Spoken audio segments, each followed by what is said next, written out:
Hello friend, स्वागत है आपका आपके अपने यूट्यूब चैनल स्टडी मटेरियल पर। जैसा कि आप थंबनेल में देख पा रहे हैं, आज का हमारा टॉपिक होगा लाइट या प्रकाश। तो चलिए आज की क्लास को शुरू करते हैं। आज की क्लास का हमारा पहला क्वेश्चन होगा, श्वेत प्रकाश के घटकों में विभाजन किसके कारण होता है। इसमें ऑप्शन है परावर्तन, अपवर्तन, संचरण या विक्षेपण। तो इसका आंसर हो जाएगा विक्षेपण। श्वेत प्रकाश का 7 रंग के प्रकाश में विभाजन विक्षेपण कहलाता है। नेक्स्ट क्वेश्चन देखिए, आकाश नीले रंग का प्रतीत क्यों होता है। मतलब जब हम आकाश की ओर देखते हैं वो नीला क्यों दिखाई देता है। तो इसमें ऑप्शन है रेले प्रकीर्णन, माई प्रकीर्णन, पूर्व प्रकीर्णन या इनमें से कोई नहीं। तो इसका आंसर हो जाएगा रेले प्रकीर्णन। आकाश में नीले रंग का प्रकीर्णन लाल रंग से अधिक होता है, इसलिए आकाश नीले रंग का प्रतीत होता है। किसी माध्यम में कणों के द्वारा तरंगदैर्ध्य में बिना परिवर्तन के होने वाले प्रकीर्णन को रेले प्रकीर्णन कहा जाता है। मतलब किसी माध्यम के कणों के द्वारा वेवलेंथ में बिना परिवर्तन के होने वाले प्रकीर्णन को रेले प्रकीर्णन कहते हैं। नेक्स्ट क्वेश्चन देखिए, निम्नलिखित में से कौन सी तरंगें ध्रुवित की जा सकती है। इसमें ऑप्शन है वायु में ध्वनि तरंगे, एक धागे पर अनुदैर्ध्य तरंगे, एक धागे पर अनुप्रस्थ तरंगे या प्रकाश तरंगे। तो इसका आंसर हो जाएगा प्रकाश तरंगे। ध्रुवीकरण का अर्थ है कंपनों को एक ही तल में रूपांतरित करना। प्रकाश तरंगों के अलावा अन्य किसी भी तरंगे एक ही तल में होती है, इसलिए केवल प्रकाश तरंगों को ध्रुवित किया जा सकता है। नेक्स्ट क्वेश्चन देखिए, इंद्रधनुष किस कारण से बनता है। ऑप्शन है अपवर्तन और परिक्षेपण, प्रकीर्णन और अपवर्तन, विवर्तन और अपवर्तन, अपवर्तन और परावर्तन। तो इंद्रधनुष जो है वो अपवर्तन और पूर्ण आंतरिक परावर्तन के कारण बनता है। प्रकाश की किरणें विकीर्ण होने पर 7 रंग के प्रकाश में विभाजित होती है। इस प्रकाश का अपवर्तन तथा आंतरिक परावर्तन होने पर इंद्रधनुष बनता है।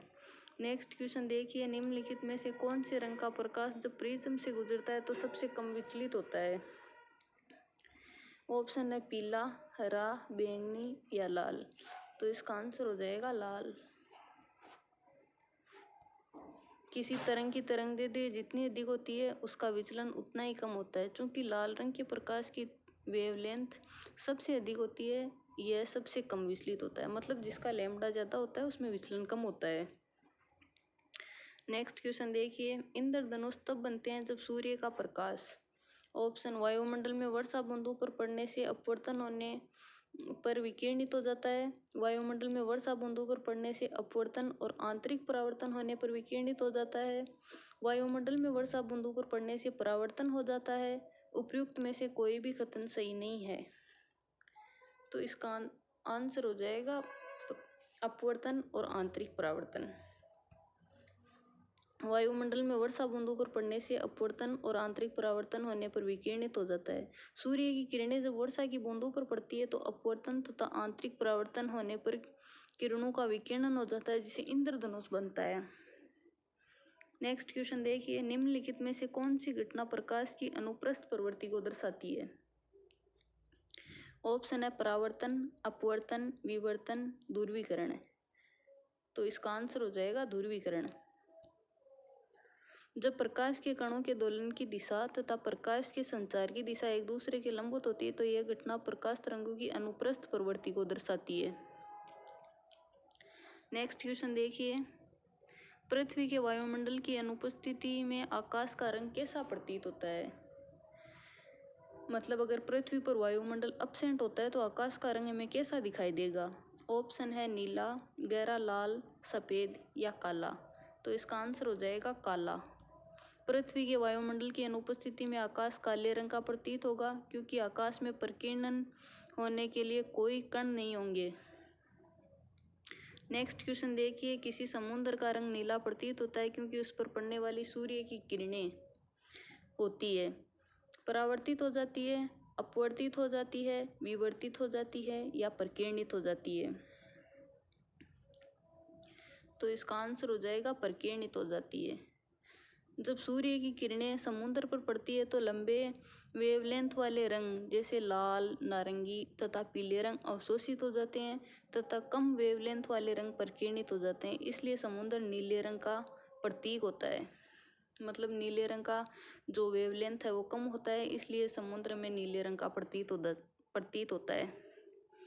अगला क्वेश्चन देखिए, सूर्योदय और सूर्यास्त के समय सूर्य का रंग लाल क्यों दिखाई देता है? ऑप्शन देखिए, क्योंकि उस समय सूर्य केवल लाल रंग उत्सर्जित करता है। लाल रंग की तरंगदैर्ध्य अधिक होने के कारण प्रकीर्णन अधिक होता है। सूर्य पर्वतों में से निकलता है। लाल रंग को छोड़कर अन्य सभी रंग प्रकीर्णित हो जाते हैं। तो इसका आंसर हो जाएगा लाल रंग को छोड़कर अन्य सभी रंग प्रकीर्णित हो जाते हैं। लाल रंग की वेवलेंथ सबसे अधिक होने के कारण लाल रंग प्रकीर्णित नहीं होता है तथा सभी अन्य रंग प्रकीर्णित हो जाते हैं, इसलिए सूर्योदय तथा सूर्यास्त के समय सूर्य का रंग लाल दिखाई देता है। तो आज की हमारी क्लास यहीं पर समाप्त होती है। अगर आपने अभी तक हमारे चैनल स्टडी मटेरियल को सब्सक्राइब नहीं किया है तो सब्सक्राइब करें और कमेंट में बताएं कि आपको आज की क्लास कैसी लगी।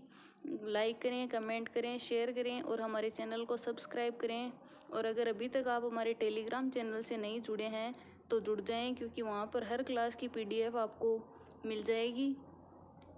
Thank you.